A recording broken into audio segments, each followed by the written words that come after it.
A Kangaroo Fern production. Welcome to Guerrilla Podcast, Fresh Eyes. The beat that makes you feel good. A weekly podcast that features interviews with social change leaders or individuals that aims to bring audiences good stories to motivate their own social impact efforts. Now, here's your host. Hello, Humanista. Welcome to another episode of Fresh Eyes. If you can see at my background, I'm self-isolated because of what happened in this situation, what's happening in this situation right now. So fortunately, but for creative people like us, we have to do something. And even, of course, the technology. So we have to use the technology that we have to continue our creative life. For this episode of Fresh Eyes, well, but life must go on. So we are talking about digital PR and communication. Our guest for today, she loves traveling and have been traveled to more than 40 countries. Wow. I only traveled 4 countries, right? All my whole life. But our guest traveled 40 countries. That's a lot. So please welcome Erin Carey. She is a digital PR and communication. Welcome to the show, Erin. Thank you. Thank you so much for having me. And it's great to be here, even though we're on lockdown, but we're in self-isolation. We can still make this work, and we can continue to hopefully inspire other people to eventually travel once more and set up their own business as well, even if at the moment they don't feel like they can. Hopefully in the future things will go back to normal, and my advice will be useful to them, if not right now, sometime in the future. Well, tell me about yourself. So sort of our audience and listening right now is so you love travel and you travel almost 40 countries. How did it started? Yeah, so well, where do I start? It kind of started back in high school. I remember I cracked open a fortune cookie, and inside the fortune cookie it said, "You will travel far and wide for both business and pleasure." And for some reason that really struck a chord with me, and I remember I sticky taped it to a contract and that I typed out myself on the computer with my best friends, that we would travel overseas after high school. And then it kind of just went from there. I met my husband, and then we traveled to quite a few countries. We went on our first trip was like a whirlwind holiday around Europe for 8 weeks. And then we went to South America a couple of years later, where we went for our honeymoon. And then the year after that, with 6 months backpacking throughout Asia and Europe. And then most recently, we actually have been living on a boat in the Caribbean. And we've only just got back about 4 months ago. So we were away for almost 2 years, living on our boat. We sailed around the Caribbean, all throughout the island chain there. And then we sailed across the Atlantic Ocean and ended in the Azores, which are a tiny little archipelago of islands in the middle of the Atlantic Ocean, about 900 miles off the coast of Portugal. So that's where our boat is right now, actually. So yeah, she's sitting there waiting for us. We were meant to be going back about this time next year, but at the moment now that's not looking so promising. So we'll see what happens. But yeah, we do hope to get back to our boat one day and continue our adventure. So what do you think your greatest achievement on traveling? How did the adventure came about? Yeah, so I would definitely say that my greatest achievement in life, which happens to be a travel achievement, is sailing across the Atlantic Ocean, because we weren't actually sailors. So it all came about late 2015. My husband and I, we live a very normal life in the suburbs. We both have middle management jobs in the public service. So just kind of your average family. And we sat down one night to watch a documentary. Actually, we sat down to just watch Netflix. We didn't plan on what we were watching, but my husband happened to put on a documentary about Laura Decker, the youngest girl to ever sail around the world. And I wasn't even planning on watching it. I was just scrolling on my phone, and then, a couple of minutes in, it kind of grabbed my attention. And from that moment on, we were both transfixed. I put my phone down and I was just completely focused on this video. And by the end of it, I just remember the credits rolling, and we were just kind of sitting there speechless. And then the credits kind of finished, and we finally snapped out of whatever trance we were in. And we just both looked at each other and went, wow, let's do it. And it wasn't as simple as that, but it almost was. So from there, we moved to the computer and we started Googling families sailing around the world, and realized that it was actually a thing. We had no idea if it was even possible or if anyone else was out there doing it. I realized that there were actually thousands of families sailing in different parts of the world and living on boats. And so from that moment on, we decided that we were going to do it. It took us about 3 weeks to lock it in our minds and build up the courage to tell everybody. And then we told all of our family members, who proceeded to crack up laughing when we told them, and they didn't believe us and thought that we were, stupid. We weren't sailors. We'd never owned a boat. We didn't have any savings. We were just a regular family. We had credit card debt. Like, we were in no position to buy a yacht and sail away. But 2 years and 2 months. Mm-hmm. Of us. So I should add that I've got my husband and 3 boys. Were 3, 7 and 8 at the time. And we flew out on one-way tickets to Grenada, which is in a Caribbean island, and we started our adventure. And the moment that we saw our boat for the first time was the first time that we'd ever laid eyes on her. We bought her sight unseen. So we bought her over the internet and just paid like a surveyor to go and check her out for us. And thankfully, she ended up being a great boat. Could have gone, a lot worse, but it all worked out quite well. And the first time, because she was currently on land, she was on land when we first saw her, and then proceeded to live on the boat on land for 6 weeks, and then finally got it put into the water. And the first journey moving the boat from like the marina out into the harbour where we anchored was the first time that we'd ever driven a boat that size, and we basically just learned as we went. We would go out and practice anchoring. The first time we practiced anchoring, we couldn't get it. The second time we couldn't get it. By about the third time, we started, learning how to anchor, and then we might travel, 1 kilometre around the corner to a new anchorage, and then the next, few days later, a week later, we'd travel 5 kilometres, and then we just kind of built up. So come after 18 months of sailing around the Caribbean, we knew from the start that we really wanted to cross an ocean. It was just something in both of us that it just would have been an amazing achievement. And even though what we did, regardless of whether we had to cross an ocean or not, was an amazing achievement, it was just something that we both wanted to do, to be able to say that we'd sailed across an ocean.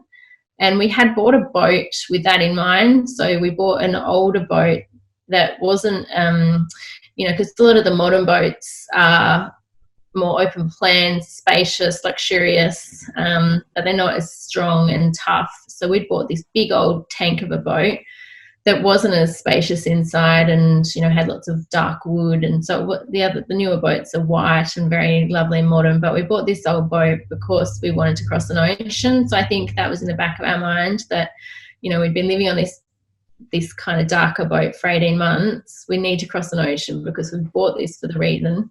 But it wasn't easy. There were lots of challenges that almost stopped us from going across the ocean, but eventually we did. So that was in June last year. And so for 3 weeks, we sailed across the Atlantic Ocean without seeing land and without stopping, 24/7 around the clock. We sailed across the ocean and landed in the Azores. So definitely my husband and I's greatest achievement, and I think it will be for the rest of our lives. And I love that even when I'm 90, I can say that I sailed across an ocean, and I think it'll still kind of give me goosebumps that we pulled it off. That's fantastic. That's fantastic. Well, is that because of your adventure, this business that you are setting up is the result of that travel adventure? Absolutely. So before we set off, like I said, I worked for the government. So I was doing security clearances, which did involve me interviewing people. So I would interview people, find out a lot of information about their life, and then have to formulate a report and come up with a decision either way about whether or not they got their security clearance. So when we were out on the boat, we had saved up enough money for what we hoped would last 2 years, but everything obviously always costs more than what you expect. So about 12 months in, we were realizing that our funds were going down a lot faster than what we anticipated. So I was racking my brain trying to figure out how I could make money while sailing. It was really up to me because maintaining a boat, especially an old boat, takes a lot of time, and my husband was so busy maintaining the boat, keeping us all alive, sailing, that I wanted to bring something to the table in that regard. And so I during that time, I was keeping a Facebook page where I would just share stories about our adventure and life on board. And people would always comment about how much they loved my writing and how much they enjoyed reading what I was writing. And it kind of got me thinking maybe I could do something to do with writing. So I started learning how to pitch magazines and ended up writing for quite a few of the sailing magazines. So that led to, in the sailing world, there's quite a few popular YouTube channels, and these YouTubers, they're obviously sailing around parts of the world as well. We just happened to bump into SV Delos, who are the number 2 sailing YouTube channel in the world. And I asked them if I could write an article on them, which meant that I went to their boat and interviewed them and got to know them. We just kind of kept bumping into them throughout the Caribbean because we were both sailing there at the same time.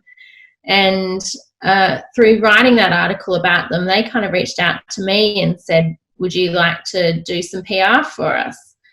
So one thing kind of led to the next, and before you know it, I was starting up my own PR business, and now I have my own PR company where I work for adventurers, sailors, digital nomads, people that are living an inspirational lifestyle. Basically, if you're doing something that other people are going to find really exciting and different, and if you're living life differently, then I help those kind of people share their story by writing about them in magazines and getting them podcast interviews, getting them interviews and features in newspapers. And so it's honestly all down to our trip. If we hadn't have watched that Laura Decker Netflix show back in 2015, if we hadn't have constantly put ourselves out of our comfort zone, learning to sail, buying a boat sight unseen, learning how to navigate the world and then crossing the oceans, I would never have dreamt that I would have started my own business. And it was a life-changing trip in many ways, and especially because I got a whole new career out of it as well, which is really exciting. Ooh, just a girl. What a story. So you're saying a PR. So some people doesn't understand what is digital PR or public relation. Yeah, so PR is what other people, excuse me, are saying about you. So marketing or advertising, excuse me, is what you're saying about yourself, whereas PR is what other people are saying about you. So if you can get other people talking about you, if you can get your story out there, it's building like your reputation in the community. If you can become a trusted source of information, if you can get people to start having you front of mind, that's what public relations is. So by sharing, by me helping them share their story. It's getting other people to talk about them. And then my ideal goal with my business is to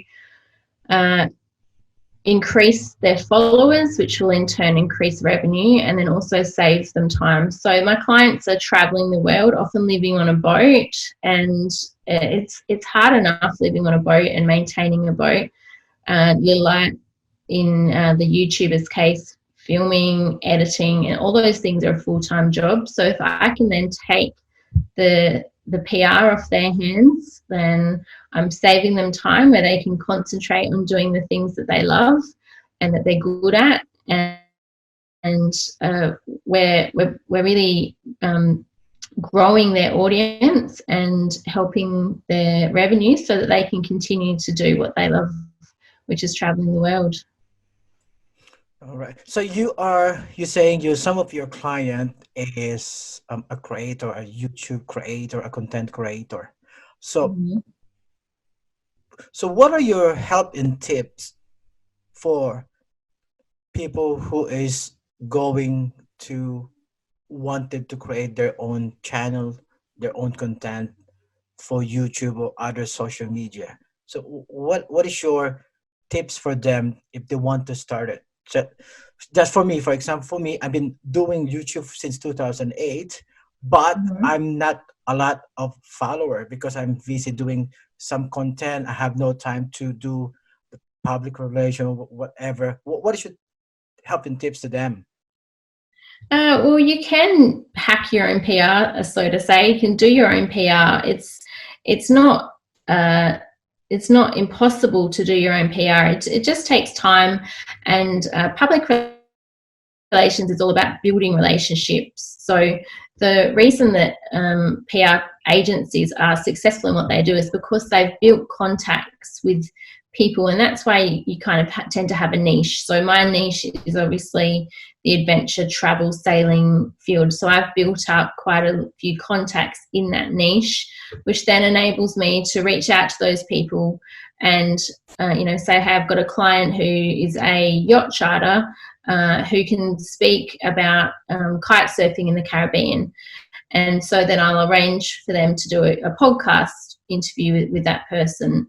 And so they speak as a subject matter expert, but at the same time, they're getting the name of their business out there. The show notes of the podcast will have a link to their website in there. So they're building, the links on the internet, which is good for SEO. There's lots of little ways. Then, the podcasts will then share the podcast with their audience. The business will also share it on their social pages. And it's all about leveraging every time they get a media hit. It's about leveraging that to then share it around. So in your case, you could try and find other podcasters that you could also do an interview on, and then you could interview them on your podcast, and then obviously both share it on your socials. You could try and get an article in local Adelaide magazines. It's all about kind of niching down and thinking, okay, who are my ideal audience? Where do they hang out? What kind of things are they reading? What kind of things are they watching? Whereabouts on Facebook do they hang out? What kind of groups are they in? And then targeting those publications or podcasts or newspapers that are relevant to those people. And a lot of people kind of come to me and say, oh, we want to be in Forbes and the Times magazine. And I mean, it's the thing is, it's for starters, it's unrealistic that they will reach those kind of big publications. They're often paid to play, but also you've really got to think in a magazine like that. Often the people that are reading it are not going to be interested in your business. So if out of 100% of people, 0.1% are actually interested in your business, is it really even worthwhile being in that magazine when you can find a really targeted publication that, for example, might be all about sailing, but we know that 95% of the people that are reading that magazine care about sailing, are interested in sailing, and are going to be interested in your story. So yeah, it's about finding those publications and then creating a pitch. So a pitch is something everybody can do. There are things that make pitches better, but it's all about trial and error as well. If you send out 5 pitches and you don't get a reply, tweak it a little bit and send it again. But essentially what you're going to be saying in your pitch is introducing yourself and sharing an angle of your story. So while my story as a whole might be interesting, in this point in time with COVID-19, I could look at what angle of my story might be more interesting, and that might be the fact that I homeschooled my children on the boat for 2 years. So now I know all about homeschool, and I also know about isolation because we sailed across the ocean and we were isolated for 3 weeks. And I know about provisioning because I had to stock our boat with 3 months worth of food. So those things are really relevant to what people are going through right now. So in my pitch, I would, write that about that angle of my story, and then send it off and hope that the editor that you've sent it to or the journalist that you've sent it to thinks that it's going to be useful for their readers, because the whole point of that is that you're sharing your story not to get benefit for yourself, although that is obviously what you want, but you've got to think about what the magazine's going to get out of it, and hopefully your story is going to be of interest to their readers. And yeah, so that's how other people can do their own PR. But like I said, it's time consuming and you often don't get a response. So it's not unusual to have to follow up 2, 3, 4 times. And it's pretty cutthroat. There's a lot of people that are fighting to get on that magazine page and get in that newspaper and get that podcast interview.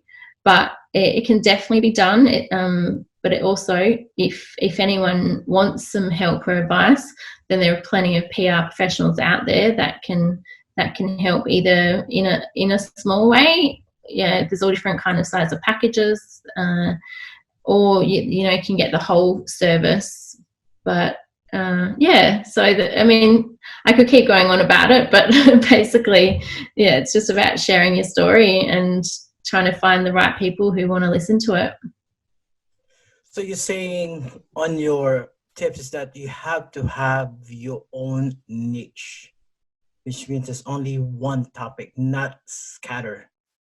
Is that the correct way if you want to grow your channel, your brand? So you have to have one niche. Well, I'm not saying that you just have to have one niche, but I think it does make it easier if you know what your niche is.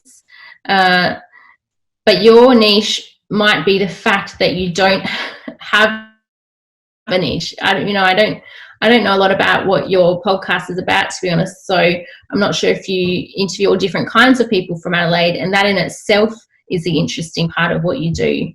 But I guess it's good to find your target audience so that you know who to concentrate on, so that when you do go to share your story, it's not like you're not just throwing the net out there and hoping to just get somebody. You're really able to target it. And whilst you might be going to fewer publications, you're going to get a bigger hit rate because it's a more targeted approach. So in line on influencer marketing, all right, so some brand or some company are using influencer marketing. Is that as a content creator, is that necessary to you have 1 million of followers before brand will pick on you? Again, that's a really difficult one. It's not so much in what I do, but from what I believe, it's really not, because you can go out there and buy followers. I mean, I could click on, make 3 or 4 clicks right now and I can buy 100,000 followers. Anyone can do that, and we know that now, and it's not expensive. I don't know how much it would be, but it probably wouldn't be much more than a few $100s, I would guess. So it's really more about the engagement rate now. And if you can have all the followers in the world, but if you're getting literally 2 or 3 comments, it doesn't mean a lot. So I think it's really important that people really concentrate on their engagement rate and create content that is valuable for their listeners.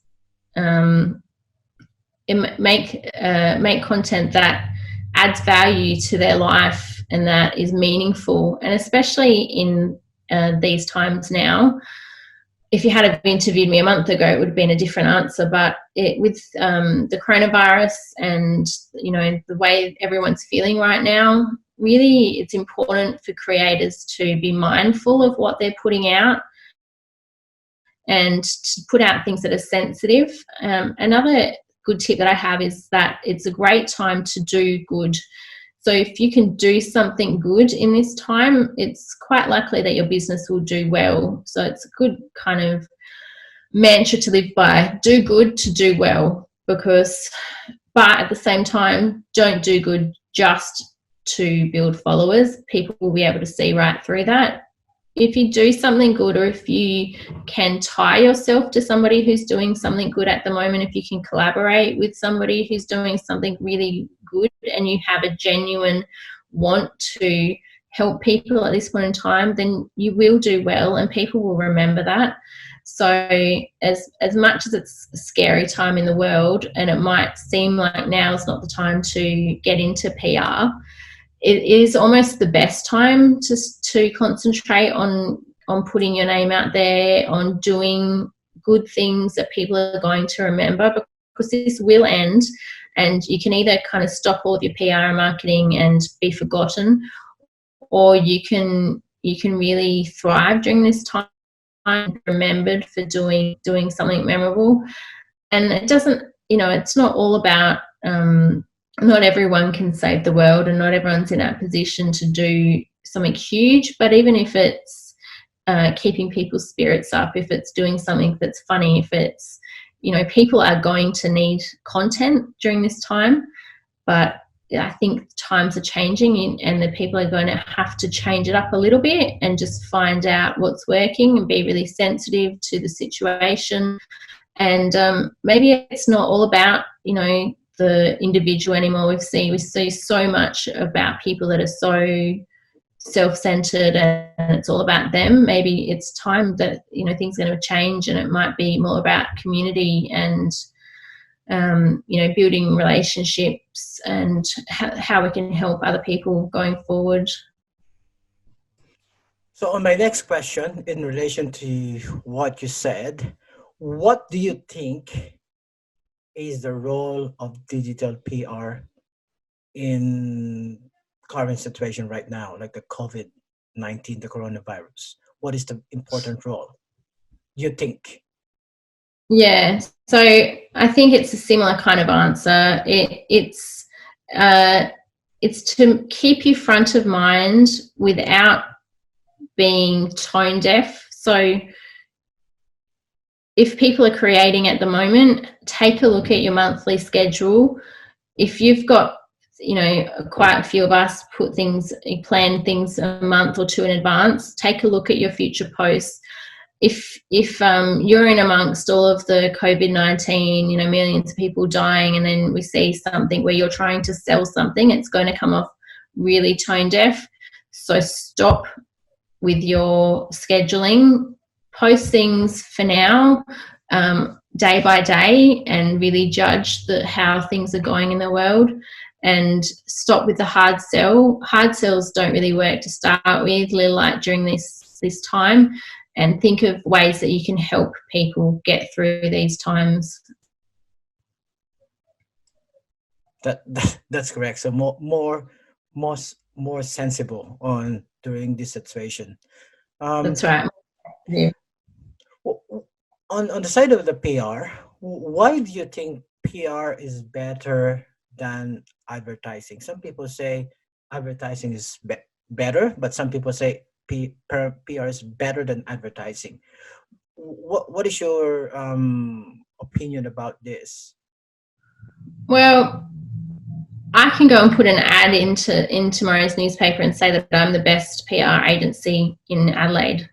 I mean, that's not true because, you know, I haven't been going for very long and there are plenty of great PR agencies in Adelaide, but it's an advertisement. It's what I'm paying to say about myself. So, I mean, you would know yourself if you're looking through and how often do you take notice of an ad? How often are you pausing or muting the ads on TV? How often are you just skipping straight past them? Because, you know, we've all become a little bit desensitized to advertising because it's so in your face. No one likes a hard sell anymore. What if we see the sponsored ads come up on Facebook? I mean, I personally scroll straight past them unless they really grab my attention. So advertising is what you're saying about yourself. PR is what someone else is saying about you. So if you're interviewed, that journalist is writing that article about you. They can interview other people about you, and that creates PR. So PR is more trusted, I believe. They both have place. They're both equally important. But yeah, PR is more about what other people are saying about you. And in this day and age, reviews are huge. I mean, every time you buy anything these days, even down to toothpaste, people are looking at reviews, and in a way it's similar to PR. It's, you know, what other people say is trusted more than what you can just pay to say about yourself. And if you also compare the size of like an advertisement in a magazine, if you had a whole page advertisement, you would be paying thousands of dollars for that. Whereas if you get in a magazine and you've got a whole page interview or article about you, you know, PR is free. So unless you're in a pay to play kind of magazine, you're getting equivalent of thousands of dollars worth, and it's not something that you've paid for and therefore not so trusted. It's being written about you.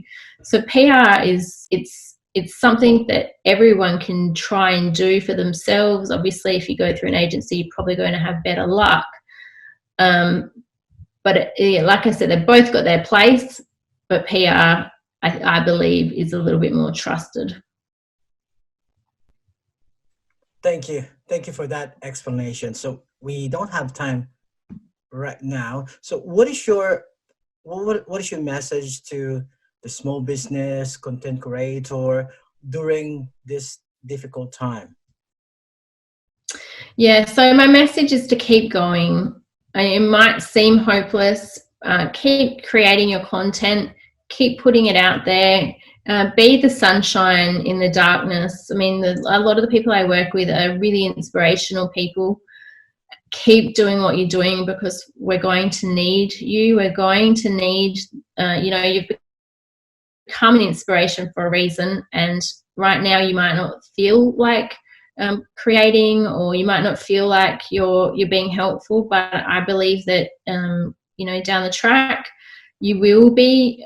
And if you're bringing some joy to somebody's life, not knowing what the situation is going to turn into, just having that laugh, or watching that sailing video of someone sailing around the world, or scuba diving under the water, or climbing a mountain, might be what is needed to get somebody through that day.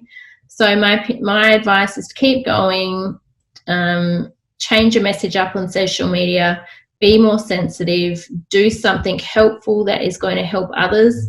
And it's not the time to stop doing PR. If anything, it's the time that you can thrive. Think about how your business what angle you can go at, or to use what you're doing to really thrive during these unknown times. All right. Thank you so much for that. Thank you so much. Thank you so much. So thank you so much to Erin. So if you have any other questions, I'll put all the link on the description, the website of Erin. And if you like this podcast, please like, subscribe, and see you next week again for another episode of Fresh Eyes Podcast. Thank you so much. Thank you. If you enjoyed this episode, be sure to subscribe so you're notified when a new episode is posted in Apple Podcast, Google Podcast, Spotify, Stitcher, or via RSS. While you're at it, if you found value in this show, rate and review this podcast and share it with your friends. If you have any questions, feel free to reach out to us, and if you want to know more, check out kangaroofern.com.